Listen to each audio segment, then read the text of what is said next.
जया जयोऽसुराधक्षः देवाधीनो सदैव हि देवाधीने तु संसारे कामं का परिवेदना। हे इंद्र, जय और पराजय दोनों भविष्य के गर्भ में छुपे हैं। तुम जीतोगे या हारोगे ये तुम्हारे बस में नहीं है। अब उदाहरण से देखो, दो टीमें आपस में खेलती है ना क्रिकेट, सबको पता है एक हारेगी एक जीतेगी, लेकिन कौन जीतेगी कोई नहीं कह सकता। क्यों? भविष्य के गर्भ में छुपा है कौन जीतेगा। और मैं जीतूंगा इस चक्कर में खेल चलता है, क्योंकि दोनों पार्टियां सोचती हैं हम जीतेंगे हम जीतेंगे, लेकिन जिसके ऊपर देव मेहरबान होता है जीतता वो है। इसलिए कई बार जो बलवान होता है वो हार जाता है, जो निर्बली कमजोर होता है वो जीत जाता है।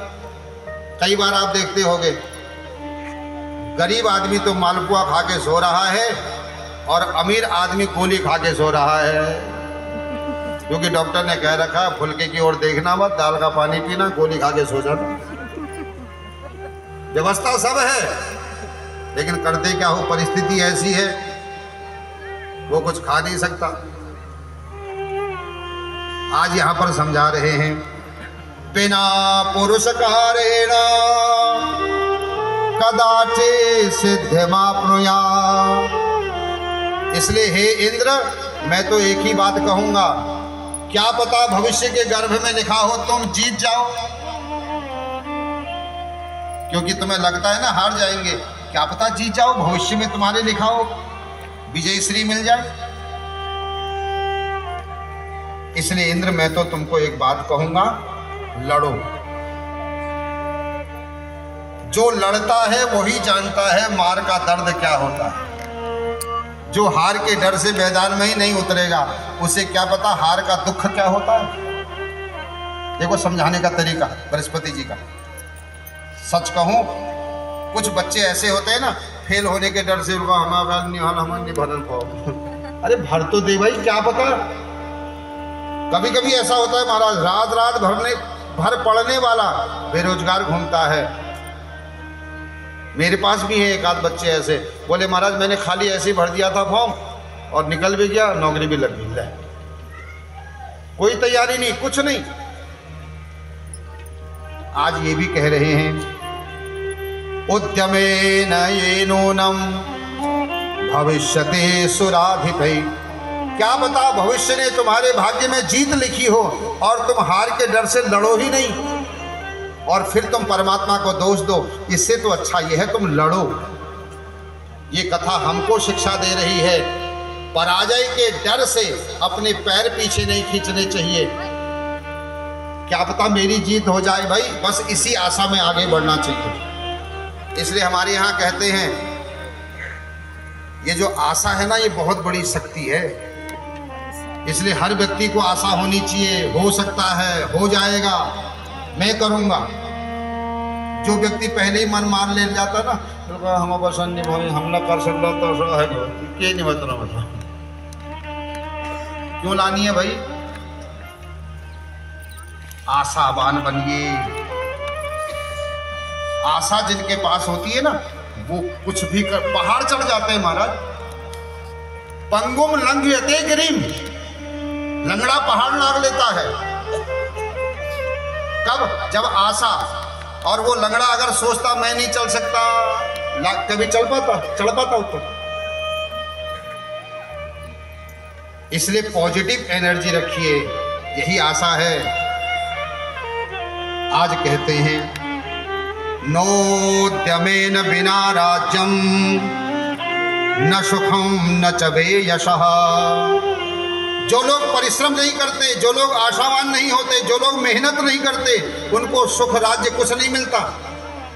वो हमेशा दुखी रहते हैं और भाग्य को कोसते हैं। भाग्य को कोसने से यहाँ कुछ नहीं मिलता, यहाँ परिश्रम करने से मिलता है। इंद्र,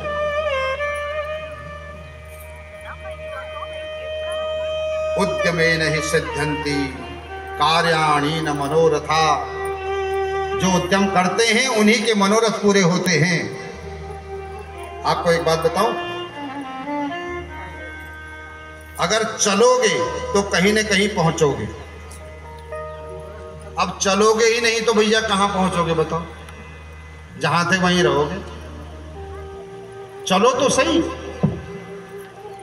आज कहा निरुद्यमं न संसति कातरा न च सोद्यमः। जो भी तुम्हारे सामने परिस्थिति आ रही है इंद्र, उसका सामना करो, उसे पीठ दिखाकर मत भागो। ये हमारे लिए है। आपके सामने अच्छी बुरी जैसी भी परिस्थिति आ रही है उसका सामना करिए, पीठ दिखा के न भागो। कई लोग पीठ दिखा के भाग जाते हैं। क्यों चले भाई? एक बात बताएं, जो लोग हिम्मती होते हैं, उद्यमी होते हैं, परमात्मा उन्हीं का साथ देता है। आपको एक उदाहरण देता हूं, उससे आप समझ जाएंगे। श्रीमद् भागवत में भगवान कृष्ण को बांधने के लिए यशोदा तैयार है। कथा आप लोगों ने सुनी है, जितनी रस्सी लाती है 2 अंगुल रस्सी कम पड़ जाती है। क्यों पड़ती है? क्योंकि परमात्मा अनंत है और अनंत परमात्मा को कोई नहीं बांध सकता। लेकिन जब परमात्मा ने देखा मेरी मां ने मेहनत बहुत कर ली, पसीने में लथपथ हो गई है, वस्त्र अस्त व्यस्त हो गए हैं, बाल खुल गए हैं, मेरी मां जितना परिश्रम कर सकती थी उतना कर दिया है, तब भगवान ने कहा भले ही मैं नहीं बदने वाला हूं, लेकिन इतनी मेहनत कोई कर ले तो मैं भी बच जाता हूं। और तो छोड़ो, बच गए भगवान। ये कथा इसीलिए है, जिस परमात्मा को कोई नहीं बांध सकता उस परमात्मा को यशोदा ने बांध दिया रस्सी से। महाराज क्यों? उद्यम किया था। ये कथा आपको और मेरे को एक सीख देती है, ऐसा इस दुनिया में कुछ नहीं है जो आप और मैं न कर सकें। कुछ नहीं है ऐसा, बस एक जिद होनी चाहिए। और जिस दिन वो जिद आपके अंदर आ जाएगी ना, मैं करके दिखाऊंगा, और जब तक मिल न जाए आप उस जिद को छोड़ेंगे नहीं, वह आपके पैरों के नीचे आएगा। लेकिन हम लोग क्या करते हैं पता है? 2 दिन तो बड़े जोश में खड़े होते हैं, तीसरे दिन भोगा करुल मिया भगो का। सफलता उसको मिलती है जो सांस नहीं लेता तब तक, जब तक उसका कार्य न हो जाए। एक बात बताएं आपको, सफलता करने वाले की कभी हार नहीं होती। जो मेहनत करते हैं उनकी कभी हार नहीं होती महाराज। सफलता उन्हीं को मिलती है जो आशावादी होते हैं। एक बार आप अगर फेल भी हो गए, अच्छा आपको एक बात बताऊं, बहुत लंबा नहीं खींचूंगा। ये लाइट बल्ब जिसने बनाया उसका नाम पता है किसी को? पता है ना? हाथ उठा है एक। मैं भी नहीं बताऊंगा, यहां से ढूंढो। क्योंकि इतनी चीज बताइए, कौन सी याद है आपको जो ये याद रहेगा? जिसने बल्ब बनाया था 100 बार में बल्ब उसका फेल हो गया। 100 बार फेल हुआ अगला आदमी, 100 बार। 101 में जब बल्ब पास हो गया, जल गया, बड़ा खुश हो गया। किसी ने कहा अरे तू 100 बार फेल हुआ है, तब वो कहता है मैं 100 बार फेल नहीं हुआ हूं, मैं दुनिया को बता सकता हूं 100 तरीके से बल्ब नहीं बनाया जा सकता, मैं दुनिया को बता सकता हूं बल्ब एक तरीके से बनाया जा सकता है। फिर भी उसके अंदर आशा थी, बोला मैं फेल नहीं हुआ, मैं दुनिया को बता सकता हूं 100 तरीके से बल्ब नहीं बनाया जा सकता है, मेरे पास 100 तरीके हैं बल्ब नहीं बनाने के। ये आशा है, पॉजिटिविटी है, और इसी पॉजिटिविटी ने उसको बल्ब बना के तैयार करा दिया। और एक हम भी होते हैं, पहली बार फेल हो, चलो छोड़ो, दीवार फेल हो, तीसरी बार फिर पढ़ ले भाई। आशा ही जीवन है, इसको निराशा में न बदलने दीजिए, आशावान बनिए। सुख क्षयाय पुण्यस्य दुखम पापस्य कारणम। आज बृहस्पति कहते हैं इंद्र सुख का कारण है पुण्य, दुख का कारण है पाप। जो लोग सुख भोग रहे हैं उनके पुण्य नष्ट हो रहे हैं, जो दुख भोग रहे हैं उनके पाप नष्ट हो रहे हैं। अब एक बात समझो, जिनके जीवन में सुख आ रहा ना, सावधान हो जाओ, जिस दिन खत्म हो जाला उस दिन फिर इसलिए पुण्य करते रहो, इकट्ठा भी करते रहो भाई। और जो लोग दुखी हैं वो समझ जाओ मेरे पाप कट रहे हैं, जिस दिन मेरे पाप नष्ट हो जाएंगे उस दिन मैं सुखी होना शुरू हो जाऊंगा। सुखम क्षयाय पुण्यस्य दुखम पापस्य मारिष। दुख भोग रहे हो तो तुम्हारे पाप कट रहे हैं। अच्छा, इस बात से एक बात स्पष्ट हो रही है, ध्यान दिया आपने?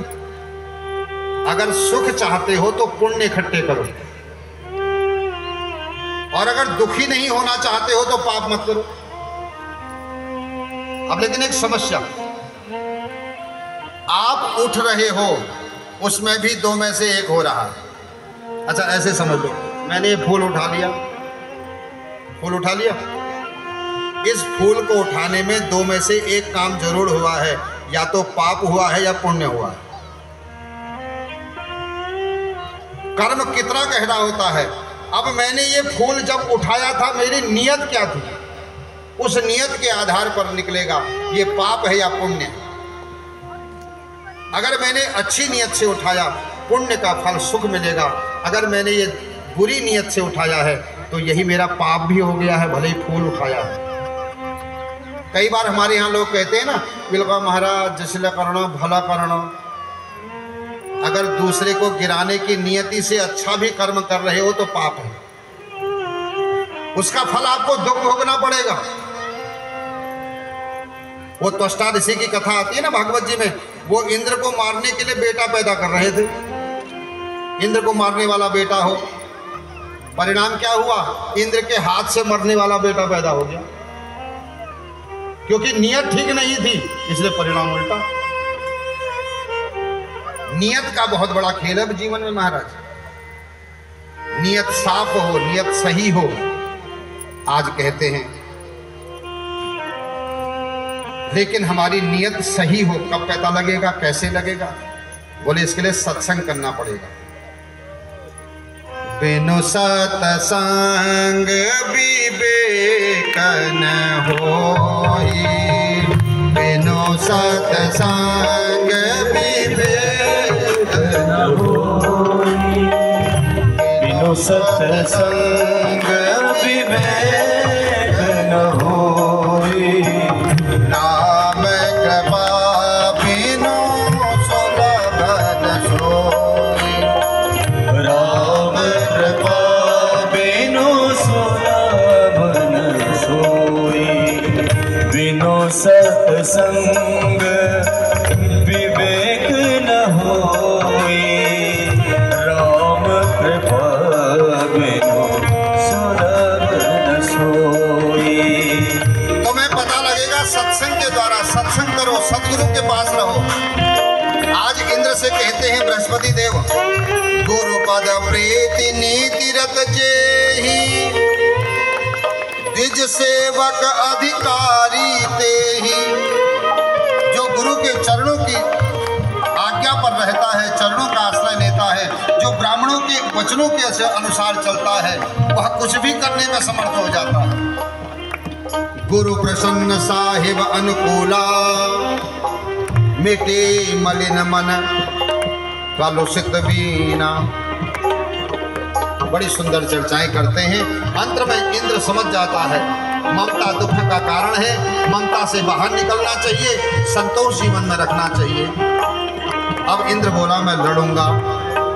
अब तो महाराज जैसे लड़ने के लिए इंद्र तैयार हुआ, महिषासुर की सेना आई, शंखनाद हो गया। अब तो ब्रह्मा विष्णु महेश तीनों देवताओं को बुला लिया इंद्र ने। इंद्र ने वज्र का प्रहार किया, महिषासुर ने वज्र को काट दिया तलवार से। एक मुक्के का प्रहार ऐरावत के ऊपर किया, ऐरावत भूमि पर गिर गया। इंद्र पीछे से भाग गया। सुदर्शन का आवेश हुआ, सुदर्शन को भी काट दिया।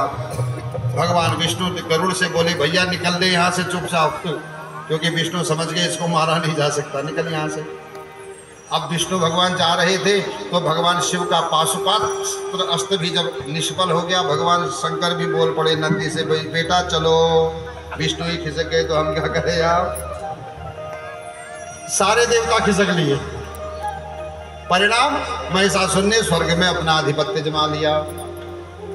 अब तो आधिपत्य जमा लिया, सारे देवता दर दर की ठोकरें खाने लगे हैं और सभी देवता उसके बाद एक जगह पर आकर के मिले हैं और सभी देवता मिल करके कहते हैं करें क्या, मंत्रणा करने लगे। इनको आज की रात मंत्रणा करने दो, कल देखते हैं क्या होता है, क्योंकि कल भगवती प्रकट होगी, महिषासुर का उद्धार करेगी। इसी के साथ आइए आज की कथा को विराम करो।